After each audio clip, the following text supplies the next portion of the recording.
Assalamualaikum warahmatullahi wabarakatuh. Itulah Gunung Uhud, pemirsa sekalian. Inilah gunung yang dicintai Nabi. Lantas mereka melapor kepada Rasulullah. Assalamualaikum ya Hamzah bin Abdul Muttalib warahmatullahi.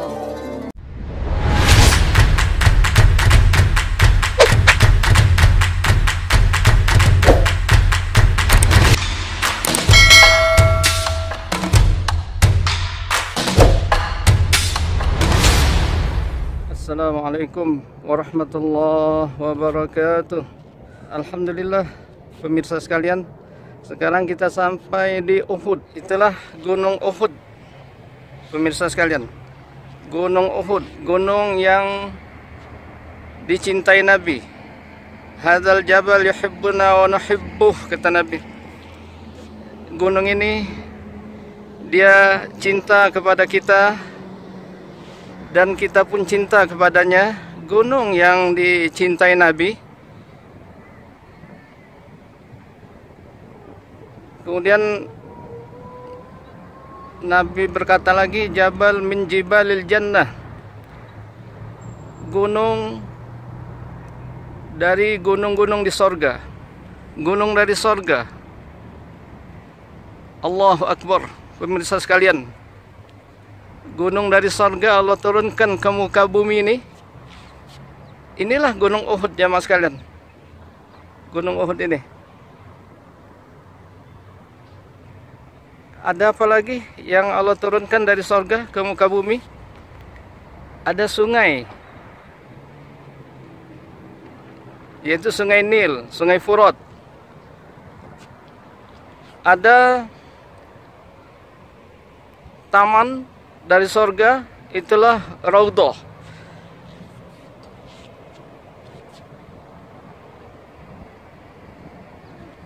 Kemudian ada batu hitam, ada batu dari sorga, itulah yang dinamakan Hajar Aswad, yang orang-orang berebut mengecup dan mengusapnya. Siapa yang mengecup Hajar Aswad, berarti dia sudah menyentuh benda dari sorga, tempat bertemunya bibir para nabi. Dosa-dosa berguguran. Namun karena dunia ini tempat ujian keimanan belaka, maka benda-benda yang dari sorga yang Allah turunkan ke muka bumi ini, Allah hilangkan bentuk aslinya. Tidak bisa dibayangkan bentuk aslinya. Sinar yang dapat mengalahkan sinar matahari. Semua benda-benda di sorga, dari emas, dari permata. Maka gunung ini yang di belakang saya, Gunung Uhud ini, maka dia seperti gunung-gunung batu yang lain. Sebagai ujian keimanan, kita percaya enggak, yakin enggak, beriman atau tidak. Makanya para ulama mengatakan, apabila kiamat terjadi, benda-benda yang dari sorga yang Allah turunkan ke muka bumi ini, dia akan kembali ke tempat semula. Iya, jemaah sekalian. Insya Allah kita akan lanjut. Kita akan sedikit bercerita sejarah terjadinya perang Uhud. Namun sebelumnya, jamaah pemirsa sekalian yang belum berlangganan yang belum subscribe, mohon subscribe. Tulisan merah disentuh sedikit, sekali sentuh saja. Kemudian tanda like. Kemudian jangan lupa share ke yang lain-lain. Pemirsa sekalian, itu sangat berarti sekali untuk kemajuan kelanjutan channel kita ini. Dan insya Allah siapa yang melakukan seperti itu, dia akan sama mendapatkan amal jariah sampai hari kiamat, insya Allah, jemaah sekalian. Jadi tidak ada ruginya. Jadi sekali lagi mohon subscribe, like and share. Jangan lupa juga bunyikan lonceng, aktifkan lonceng notifikasi supaya tidak ketinggalan video-video yang baru yang manfaat. Insya Allah setiap saat kita akan terus upload apapun yang bermanfaat, baik dunia maupun akhirat. Kita akan terus kita muat. Terima kasih atas dukungannya. Kita lanjut menuju ke lokasi terjadinya perang Uhud yang awalnya menang berubah menjadi kekalahan. Apa sebabnya? Ikuti terus video ini.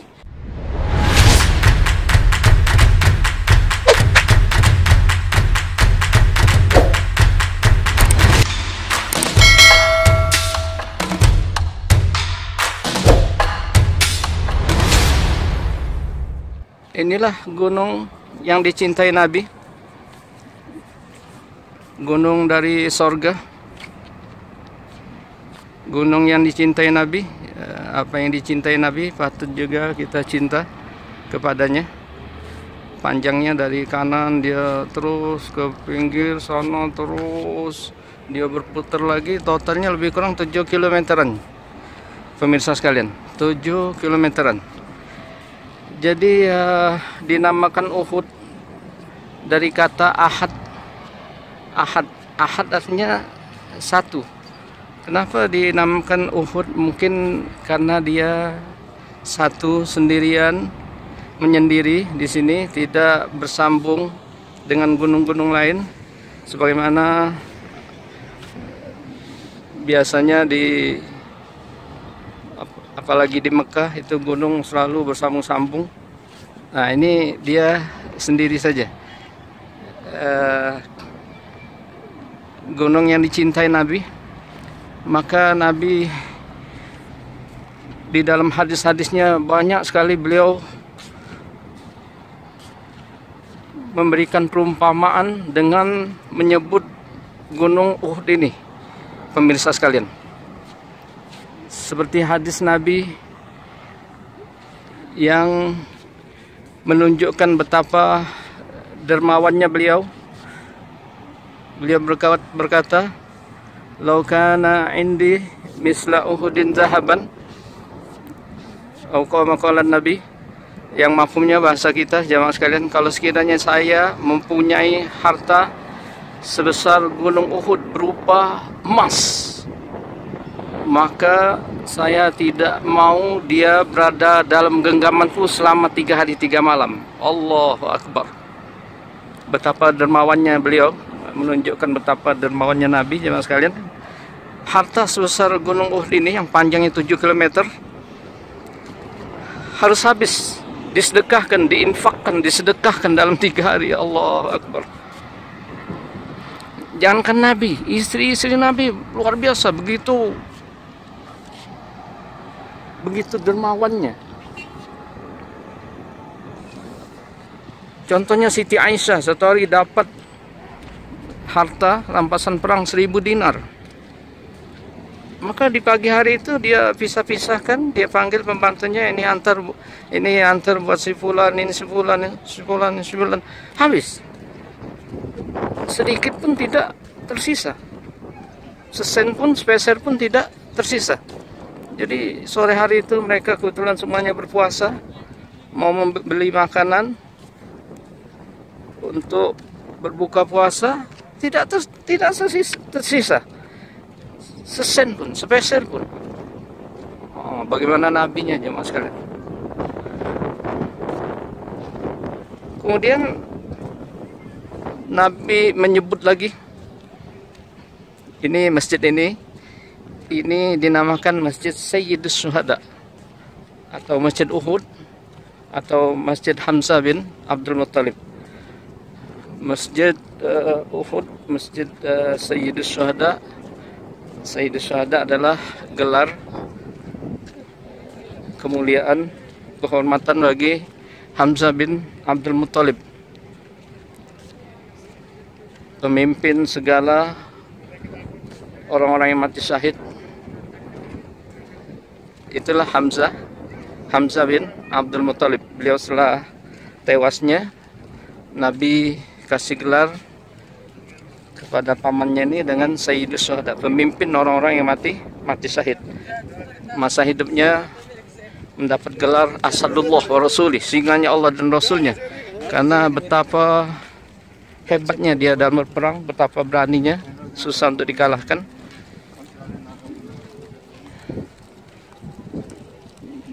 Seperti hadis lain, Nabi mengumpamakan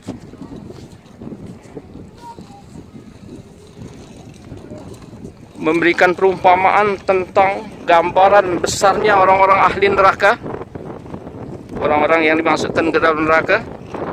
Waliyahzubillah, Allah lindungi kita semua jamaah pemirsa sekalian dari neraka. Nabi kata besarnya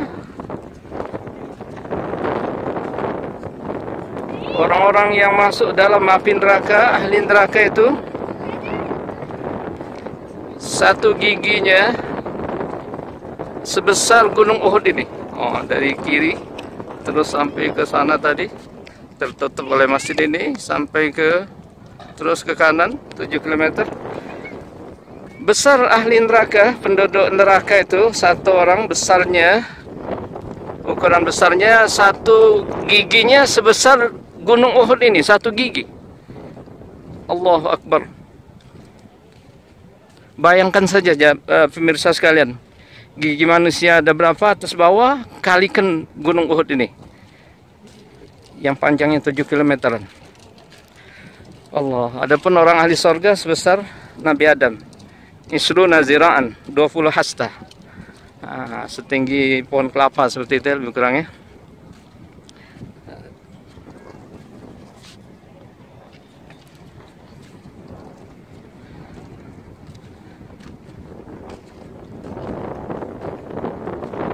Banyak dalam hadis-hadis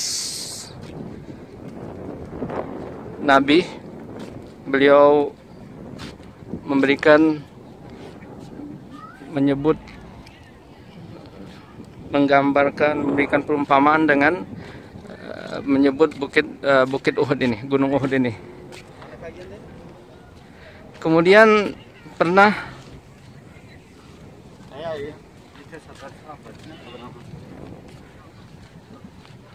terjadi di atas gunung Uhud ini menunjukkan mukjizat Nabi,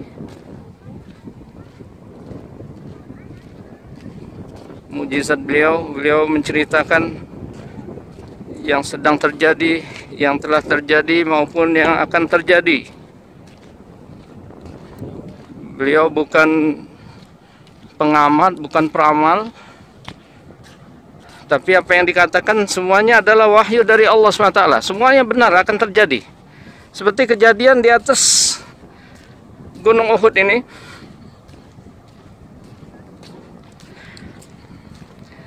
Nabi bersama 3 orang sahabatnya, pemirsa sekalian.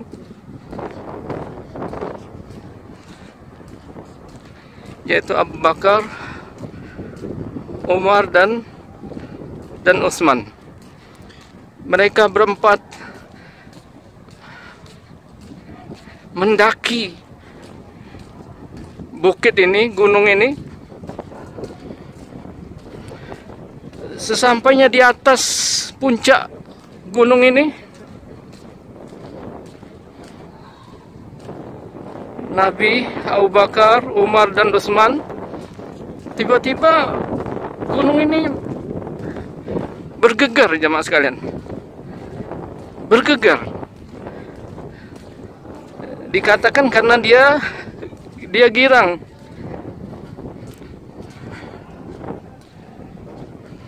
Dia kesenangan. Di atasnya ada Nabi dan 3 orang sahabatnya.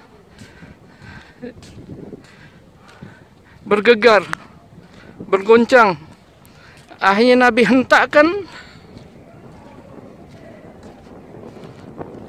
kakinya di bukit ini, seraya berkata, Nabi hentakkan kakinya ke bukit Uhud, seraya berkata, "Usbud Uhud, tenang wahai Uhud, ma alaika illa rasul, karena di atasmu tak ada lain adalah seorang rasul," maksudnya dirinya, "wasiddiq," dan as-siddiq yaitu Abu Bakar, "wasyahidani," wasyahidani kata Nabi, dan 2 orang yang mati syahid. Siapa itu? 2 orang itu? Umar dan Utsman. Umar bin Khattab dan Utsman bin Affan. Nabi sebut jauh-jauh, Nabi sudah sebut 2 orang ini akan mati syahid. Ternyata di kemudian hari benar apa yang dikatakan Nabi. Umar ketika mengimami salat subuh berjamaah, dia ditikam oleh seorang budak Majusi yang bernama Abu Lu'lu'ah Al-Majusi. Dia menjadi pahlawan bagi orang-orang Syiah. Kemudian begitu juga Utsman bin Affan. Begitu juga Utsman bin Affan sedang membaca Al-Quran, dia ditikam oleh orang-orang yang tidak bertanggung jawab. Syahid. Jadi apa yang dikatakan Nabi semuanya terjadi sebagai mukjizat. La ya'lamul ghaiba illallah, tidak ada yang mengetahui yang gaib kecuali hanya Allah SWT. Yang akan terjadi tidak tahu kecuali hanya Allah dan para nabi dan rasul Allah dengan izin Allah sebagai mukjizat. Nah, selain itu hati-hati jemaah sekalian. Hati-hati siapa yang mempercayai peramal, dukun-dukun. Dia katakan begini, percaya, nah itu faqad kafara bima unzila ala Muhammad. Orang yang mempercayai peramal, dukun-dukun, dia kafir kepada apa yang diturunkan Allah kepada Nabi. Yang diturunkan Allah kepada Nabi Al-Quran. Al-Quran berkata, la ya'lamul ghaiba illallah. Tidak ada yang mengetahui yang gaib kecuali hanya Allah Subhanahu wa ta'ala. Jadi dia bertentangan dengan Al-Quran. Al-Quran berkata demikian. Dia meyakini ada si fulan, si dukun, peramal tahu yang akan terjadi. Maka hukumnya